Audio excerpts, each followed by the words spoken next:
Hello, and welcome to the Handicapable Black Woman Throne Room. My view of humanity is a whole new tea. Hi, hello. How are my beauties, my lovelies, my beauties, the royalties, How's my squad? Oh, let's take that deep breath. Let's take that deep breath. Yeah, we're going to be starting this Memorial Day weekend. If you have anybody who is in memory or anyone who passed away who served, and just my acknowledgement for them, my love, my heart. And if you're mourning, I'm pouring out my heart to you.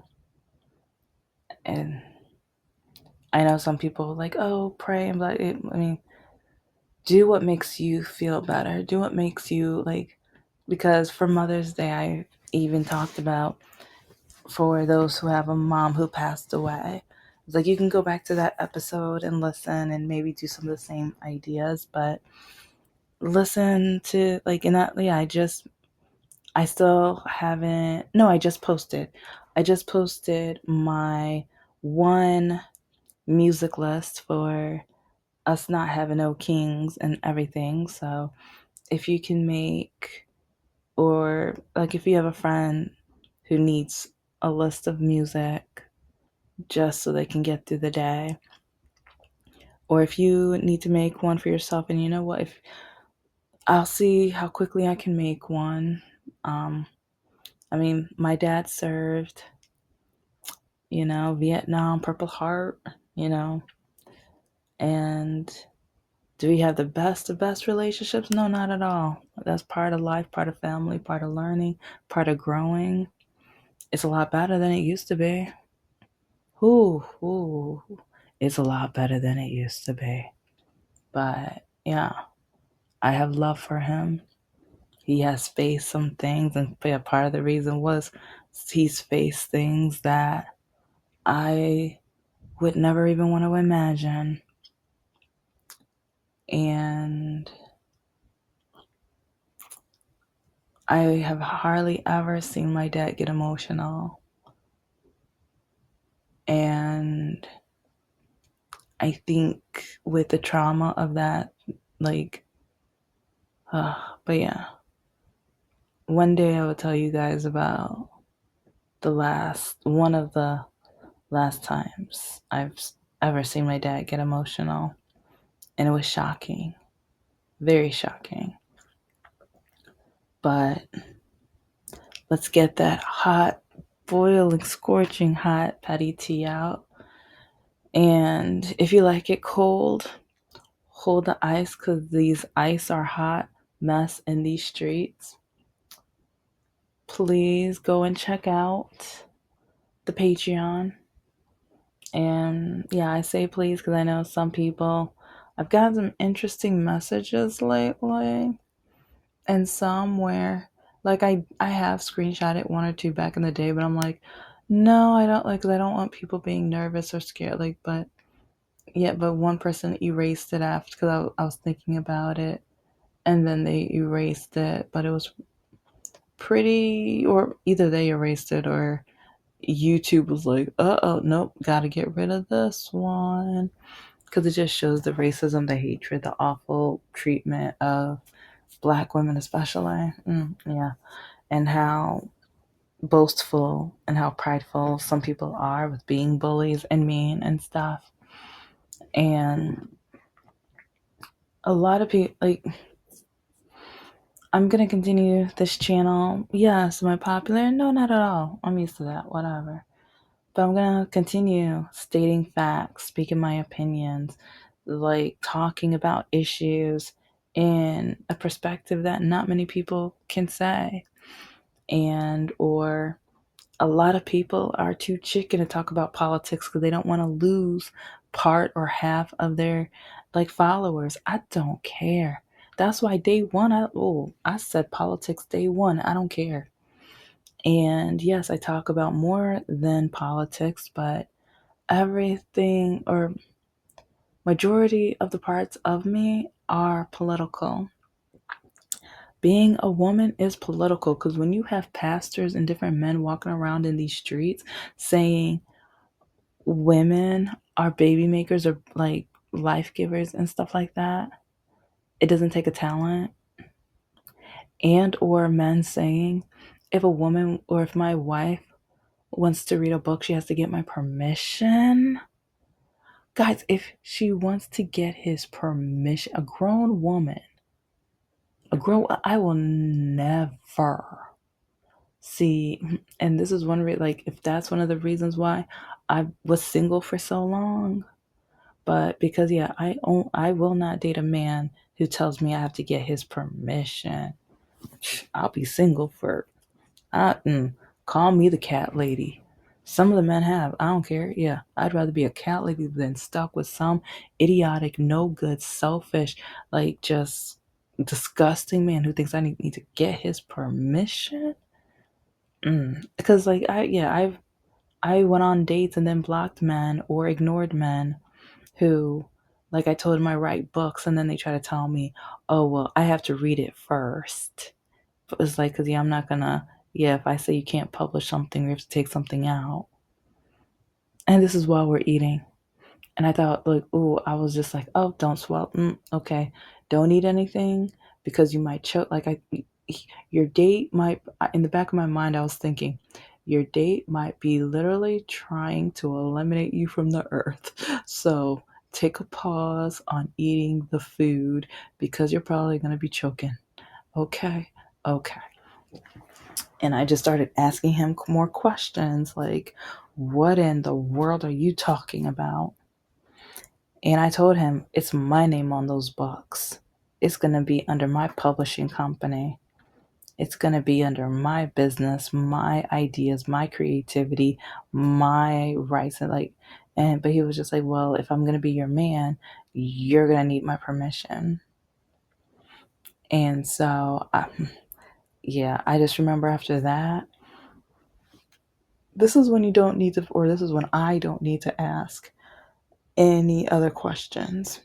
It's like, this is when, like, when I say start on the politics conversation, once you know it's no longer going to work out, yeah, be chummy. Just drop everything out. Like, oh, once a man says he forgot who he voted for, it's like, at least like make sure you get home safe so you get just enjoy some casual conversation. Yeah, don't talk politics, don't like it, just try make sure you get home safe. And so just ask the mundane boring questions and stuff that so yeah, just get. And this is so sad that I have to say this. It's so sad that I have to say this, but yeah, your goal is just to get home safe. Once you know it's a never again, it's like, and because I would say just end the date right there and go, but I have done that before. And the guy follows me and he's like, yeah. So if you're able to do that, or if you can call a friend and come and meet you so that they can walk you to the car, follow you home, and make sure he does, like, they don't follow, or you go somewhere else and either eat or drink, like, and because yeah, he might be waiting in the parking lot, but then he's only going to wait for so long, so then you get in your car. Yeah, so yeah, let's just say I've told you guys so many examples and stories. And it's crazy how many men, like, you're just going to be a cat woman. You don't know what I've been through. You don't, it's like men blaming me for being single. But it's crazy. It's like when people divorce, a lot of times they look at the woman, they blame the woman. And I will admit, with J-Lo, like, yeah, it's like, I mean, it's none of my business, but I got questions. Because I'm just like, again? It makes me question. But yeah. So, yeah. Am I a perfect person in that? No. Because, yeah, sometimes but over the years I've learned a lot of times it's the men. It's like a lot of these men, like, ooh, especially For like sometimes I'm like, how did this guy find another woman? And or months later, I'm like, how did this guy convince me to date him? And then I'm like, and then I realize the gaslighting, the lying, the twisting of words, and just the manipulation and things. And or he lied about her from the beginning. And because, yeah, you guys already know how Lakaki lied about me to his now wife. Oh, that's like that no good piece of disgusting scum. In my opinion, he's a no good, disgusting piece of scum. In my opinion, he is an absolute disgrace to humanity. In my opinion. Yeah, when a man is trying to sneak something in my car to try to get me arrested so that I would not be able to find a man better than him, because he says once you get arrested, then you're going to be stuck with me, then you're going to be on my level and not be able to level up and things like that. Yeah, this is how a lot of these basic no good white men are. That is how a lot of these basic no good white men are. It's like I'm working on my second master's and he's trying to stop me from finishing it. And he's trying to see if he can get me arrested or in trouble for his crimes.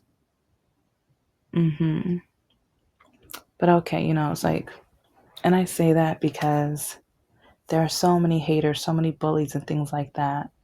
When we have people trying to defend us and like tell our truth or say what's on our mind or state the facts about either history, current events, politics, and things like that. It's like when you need that person to walk you to your car, make sure you get home safe, to make sure you're mentally and physically safe. It's like we have that in, well, mm, I kind of have that, and well, no, I do. Yeah, it's like I got my girl. Like, yeah, it's like not everyone has that, and I hope and wish everyone is able to have that. But then, in a figurative way, it's like we have protectors. Not all superheroes wear capes. Some of them are talk show hosts.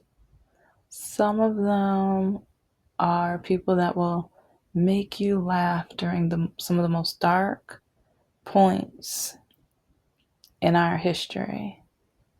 Some of them will make just the horrible things that our country is doing or in the middle of funny to the point where you're like, oh my gosh, this is crazy, but oh my gosh, I need that laugh. It's so sad that it's like, I can't believe Stephen Colbert. And yes, to me, he's like a superhero. Like there's some who, like we have some late night hosts who, like even Jimmy Kimmel, who, oh yeah, they try to drop him, but yeah, he's on a stronger network where people like capitalism,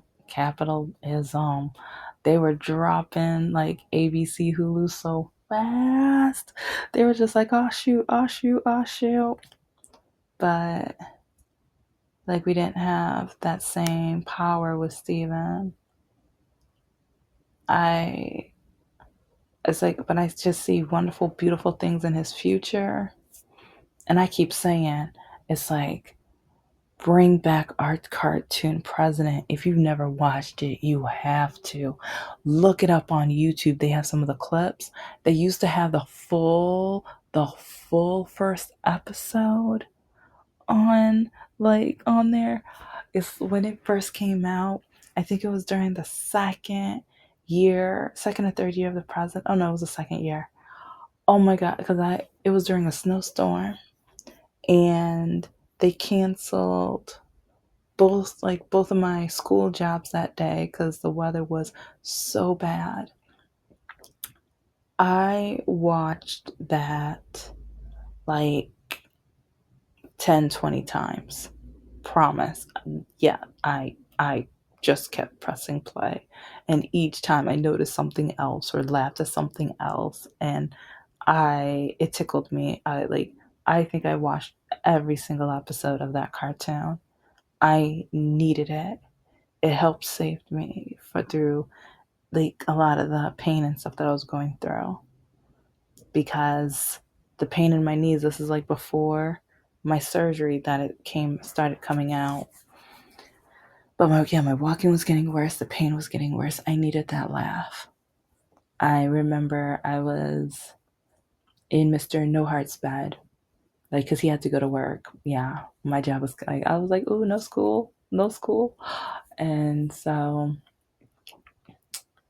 I watched it over and over and over again, and it helped me. And then, like, I saw the next episode, and then the next episode, and it's like over the years, like the seasons and stuff, the walking was getting worse. Then I couldn't walk anymore. And then you guys already know that story. So I like, well, not everything, but you know enough. And if you don't, catch up over 700 episodes. But then I had to have the surgery. Not all heroes wear capes. I was so scared. I never had to, like, I had like, and I think that was another reason I was so scared. I had my wisdom teeth pulled, and I woke up in the middle of it. So I was so scared about having to have major surgery, because I was like, how about if I wake up during it? And I remember my surgeon was like, "You're not gonna wake up during it." No, I was like, and I told her like I woke up during my wisdom teeth, and she paused, and she was like, "What? You woke?" I was like, "Yes." I woke up to him yanking a. He was in the middle of yanking a tooth, and it's like she was like, "Oh, okay." So like, don't worry. No, it's like because that she realized why I was in panic mode and why I was so nervous. And but I remember the 2 nights before, I was laying in bed, and almost everything that I watched the like throughout the 2 days before was a little Disney. Like Princess and the Frog. Oh my gosh, yeah, Princess and the Frog. I needed Princess and the Frog and Tangled. But I watched so much of our cartoon president, and also a mix of the season, like Stephen Colbert started the Christmas specials, the cartoon, the animated ones. Oh, I watched, like, I think I ended up showing both of my sisters and a couple of my friends. I was like, oh my gosh, you gotta watch this. And yeah, now one of my friends, like, I remember like last year, I was like, oh, it's up. And she was like, oh my gosh, it's like, so now I've got her into it too now. And it's like, and then he just started the Easter one. Part of me, I'm like, can you please continue that? You'll get the ratings. You'll get, like, we'll watch. I love it. It's like our cartoon president. I watched like the nights before the surgery. I like that helped me laugh. I needed it so badly. So badly. And then I had the surgery, and it's like the night of, if you've been listening, you already know what was on throughout the night, because I couldn't go to sleep. They said it was because of, since I was put down and stuff, um, and I might be sensitive because I have a hard time sleeping and stuff. So they said I probably needed that. So I was up all night. I didn't get any sleep.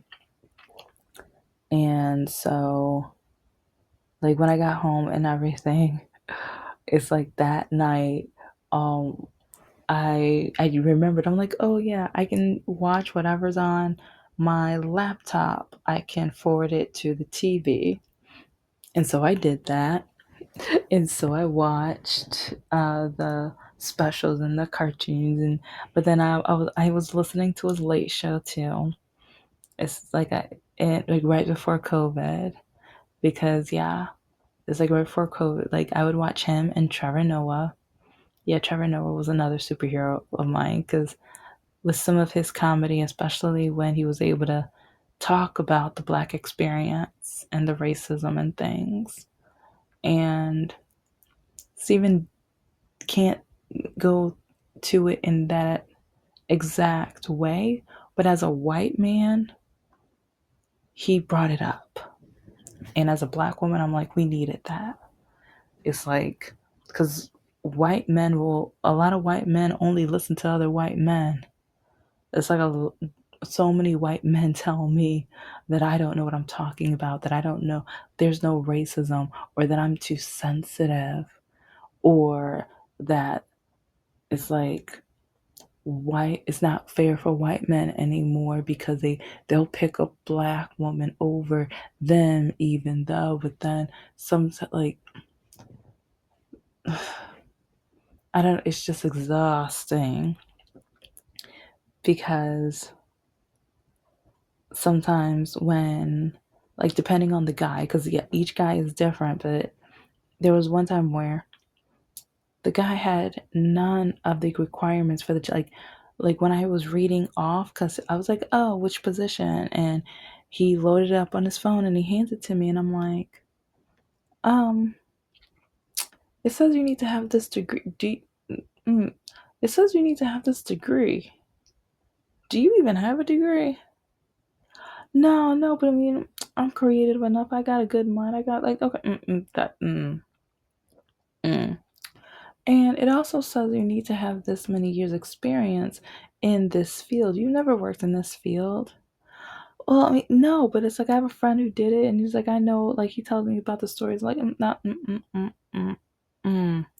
So yeah. Anyways, like we have some white men who don't realize their white privilege, some white men who don't realize that they think they automatically deserve something just because of who they are.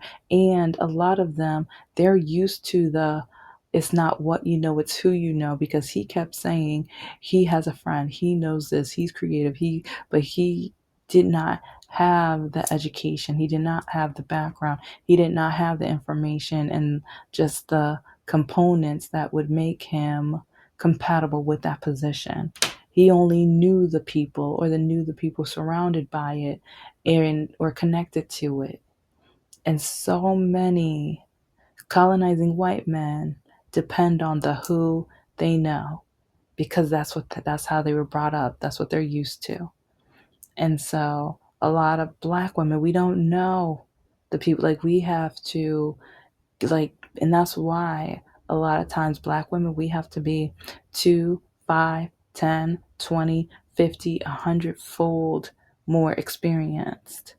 But then a lot of times we're still not given the job. And when we are given the job, all of a sudden the colonizing white man says it's only because we're Black. When we do have the education, and not only the education, but then we have more education on top of that, and with the experience, we have that experience, but then also more experience than what is required for the position, and or we have spent time either volunteering or with other companies that are connected that would make us more experienced, and we would have the knowledge to help their business get to the next level. We do all that, but then we still don't get the job. But then it's like sometimes when I talk about this to colonizing white men, oh, well, you weren't qualified enough then. You weren't good enough then. Oh, you just need to get over it and blah, blah, blah, blah, blah. And it's just like, okay, okay. But then if I do, like, because I've said this, but whenever I got the promotion job or when the teaching job or anything, because even with Mr. Lockakey, he got so frustrated and annoyed when I got certain jobs, and or I would be getting ready to work certain jobs, and he'd be like, I'm going with you, or I want to work this job, I want this, I want that. Well, you're gonna need to fill out the application. No, just tell your boss that you know me.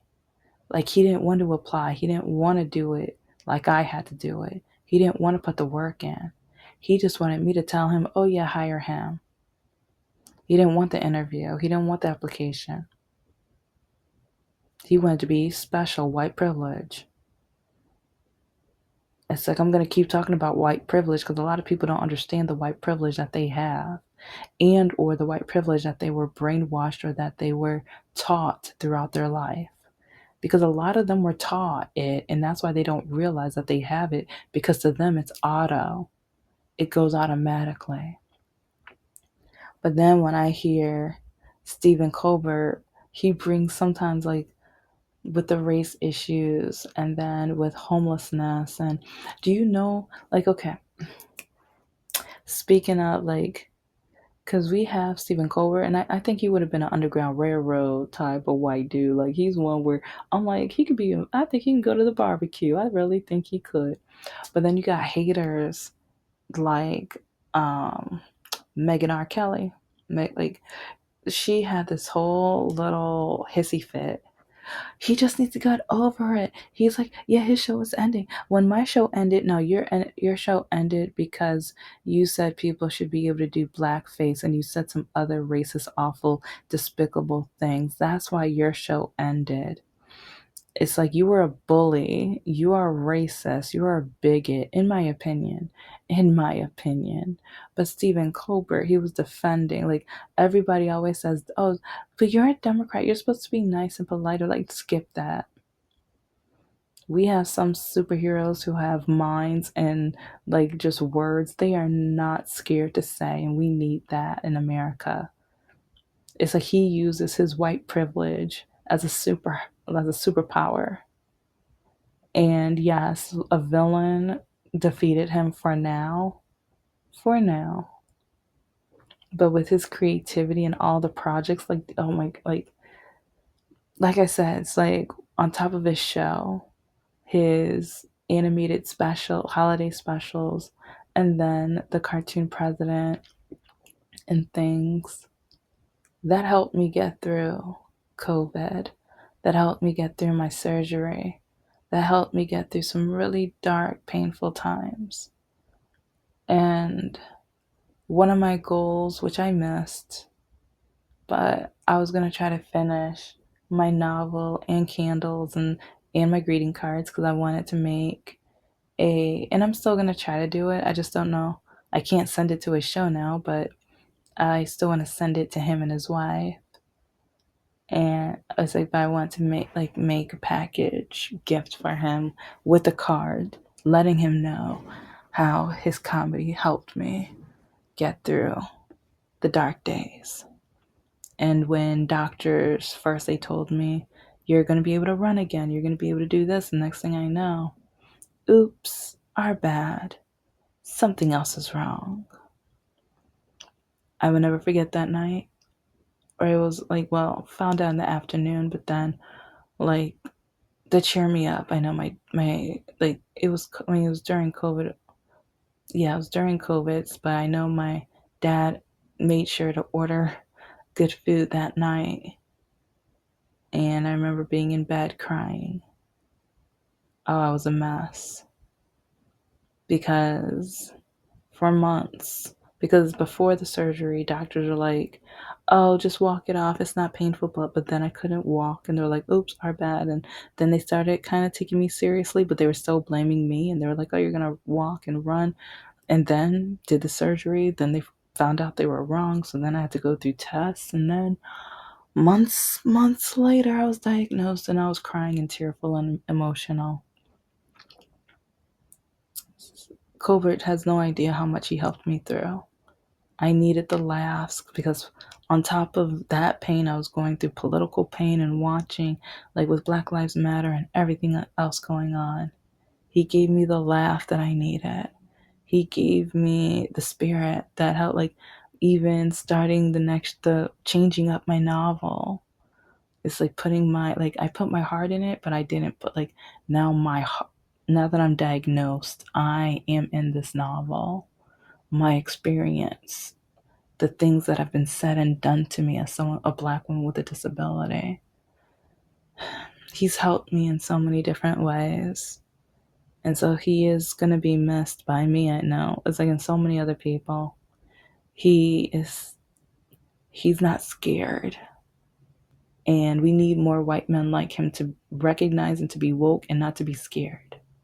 Thank you. This is the Handicapable Black Woman Throne Room. I am a woman, I am of color, and I am handicapable. But most importantly, I am human and you're human too.